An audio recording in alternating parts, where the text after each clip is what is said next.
Assalamualaikum warahmatullahi wabarakatuh. Perkenalkan, saya Siti Mami Hikmah dengan NIM C1CN020083. Di video kali ini saya akan menjelaskan materi mengenai pengendalian keuangan. Tujuan video ini dibuat adalah untuk memenuhi tugas mata kuliah akuntansi keperilakuan dengan dosen pengampu Bapak Dr. Wirmi Eka Putra SEMSI CIKNR CSRS.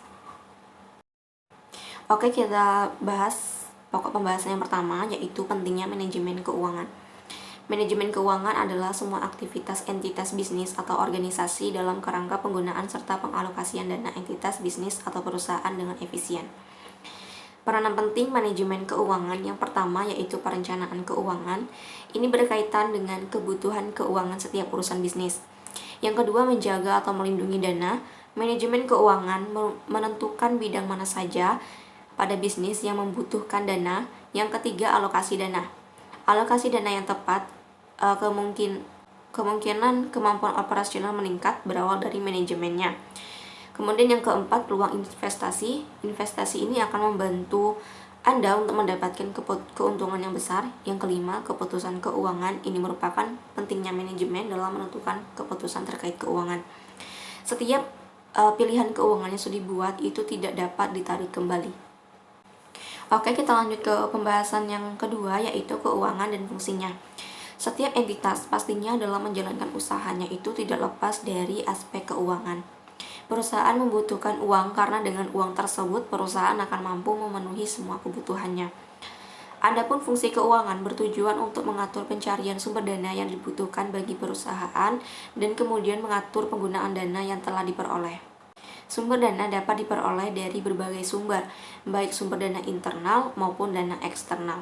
Fungsi keuangan dalam organisasi biasanya dipisahkan menjadi dua jabatan, yaitu bendahara dan juga administrasi pembukuan.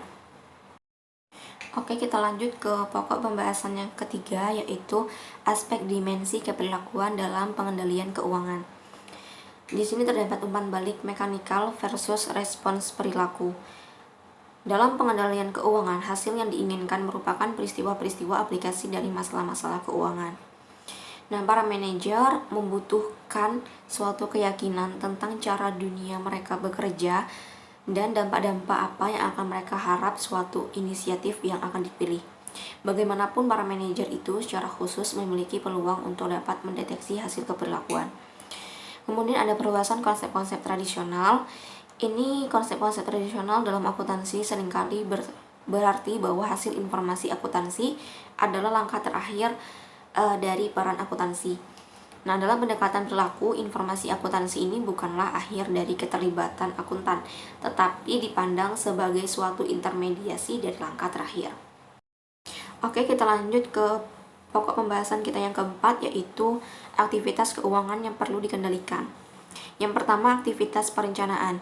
Ini merupakan salah satu pokok manajemen pasti dilakukan oleh manajer pada semua tingkatan. Meskipun skala atau lingkup rencananya berbeda dengan level manajerialnya, tetapi setiap manajer itu harus mengkoordinasikan rencananya dengan rencana yang bersifat lebih luas agar tidak terjadi kontradiksi penetapan tujuan antar unit kerja dan antar bagian yang lebih tinggi. Aktivitas yang kedua, aktivitas pendanaan. Ini metode yang digunakan dalam perusahaan untuk mendapatkan uang guna membayar kebutuhan perusahaan. Yang ketiga, aktivitas investasi. Investasi merupakan mengeluarkan sejumlah uang atau menyimpan uang pada sesuatu dengan harapan suatu saat akan mendapatkan keuntungan secara finansial. Kemudian ada aktivitas yang keempat, aktivitas operasi. Ini mencerminkan pelaksanaan rencana bisnis yang terdapat dalam aktivitas pendanaan dan aktivitas investasi. Aktivitas operasi melibatkan 5 komponen, yaitu penelitian dan pengembangan, pembelian, produksi, pemasaran, dan administrasi. Aktivitas operasi perusahaan merupakan sumber utama dari laba perusahaan. Kita lanjut ke pokok pembahasan yang kelima, yaitu aspek keperilakuan dari pengendalian keuangan yang komprehensif. Yang pertama ada perencanaan. Perencanaan dalam organisasi adalah bersifat esensial karena dalam kenyataannya perencanaan memegang peranan utama atau memegang peranan lebih dibandingkan dengan fungsi manajemen lainnya. Proses perencanaan dalam organisasi juga ditandai dengan istilah perilaku penetapan tujuan. Aspek terpenting dari proses penetapan tujuan adalah dasar dari organisasi dan juga komunikasi. Yang kedua ada operasi, yaitu ada dua jenis proses dalam kegiatan operasi, yaitu proses inti dan proses pendukung. Proses inti merupakan serangkaian kegiatan yang menyampaikan nilai pada pelanggan. Sementara itu, proses pendukung merupakan sumber daya dan input yang penting ke dalam proses inti yang penting bagi pengelolaan kegiatan perusahaan atau organisasi.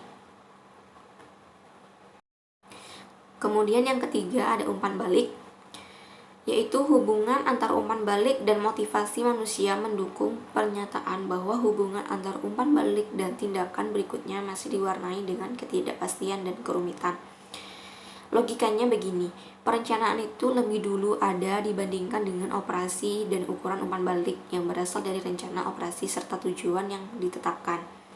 Demikian pula jika ukuran umpan balik diasumsikan bersifat netral dan bersifat longgar, maka tidak akan berpengaruh secara signifikan terhadap tahapan perencanaan dan operasi. Sebagai konsekuensinya, ukuran umpan balik lebih menekankan kepada operasi bukannya kepada hal-hal yang bersifat evaluasi terhadap operasi itu sendiri.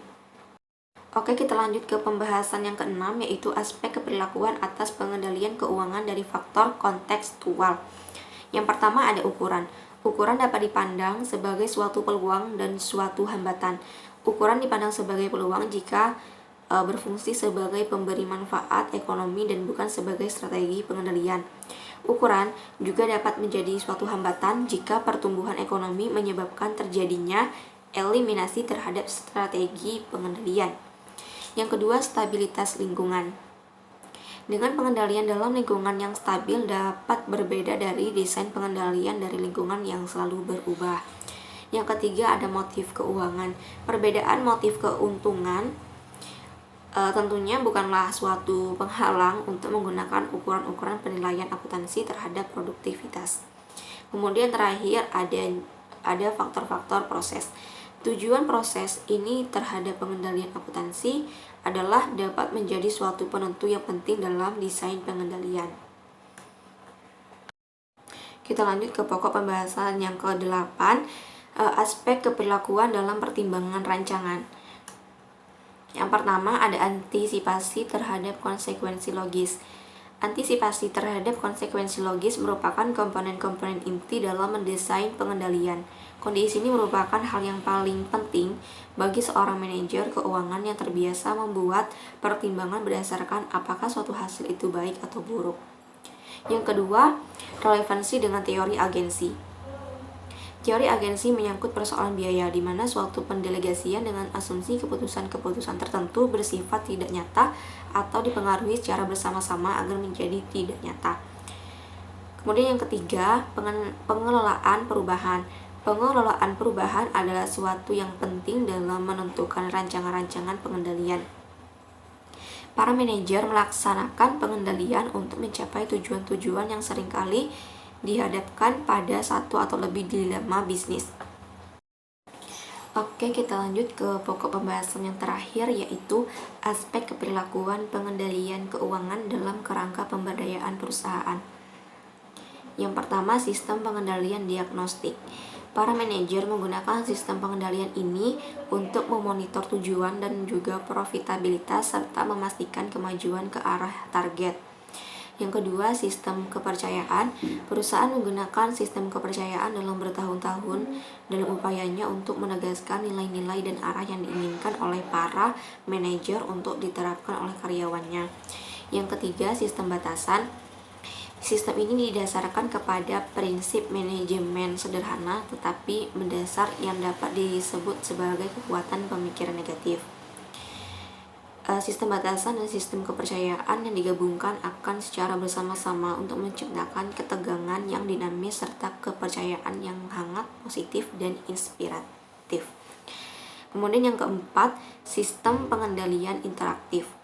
Sistem informasi formal yang digunakan oleh para manajer untuk melibatkan diri secara terus-menerus dan personal dalam keputusan bawahan.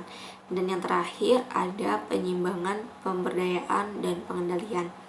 Manajer yang efektif akan memberdayakan organisasinya karena mereka percaya pada potensi dasar manusia untuk melakukan inovasi dan juga menambah nilai. Baik, sekian presentasi dari saya. Saya akhiri. Wassalamualaikum warahmatullahi wabarakatuh.